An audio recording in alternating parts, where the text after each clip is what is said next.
The second group box here is labeled ranging.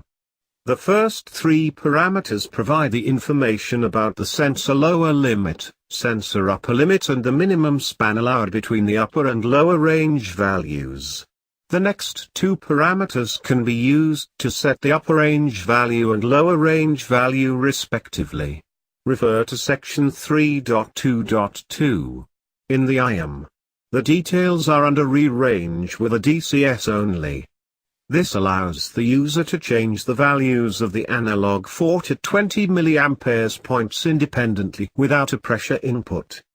Currently the transmitter is configured from 0 pounds per square inch to 2,000 pounds per square inch. Let us say we want to turn this down to 0 to 1,000 pounds per square inch. Simply click on the URV and type the desired value.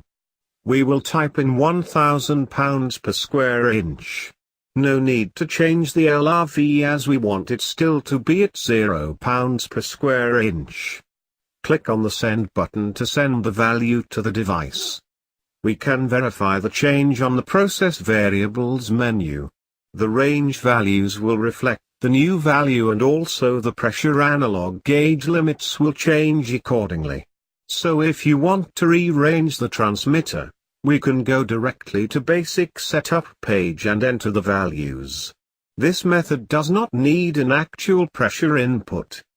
Notice that the minimum span value is 200 pounds per square inch. This means the transmitter can achieve 10 to 1 turn-down ratio. What this means is, we can change the values of the upper range value and lower range to be as close as 200 pounds per square inch. We can set a 0 to 2,000 pounds per square inch transmitter to 0 to 200 pounds per square inch or a 500 to 700 pounds per square inch.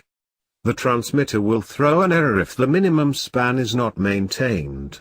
If we set the upper range value to 700 and the lower range value to 500 pounds per square inch, it will allow these values, but if take the range further below, for example, if we try to write the upper range value to 699 pounds per square inch and send this value to the transmitter will issue a warning message saying it is an invalid span.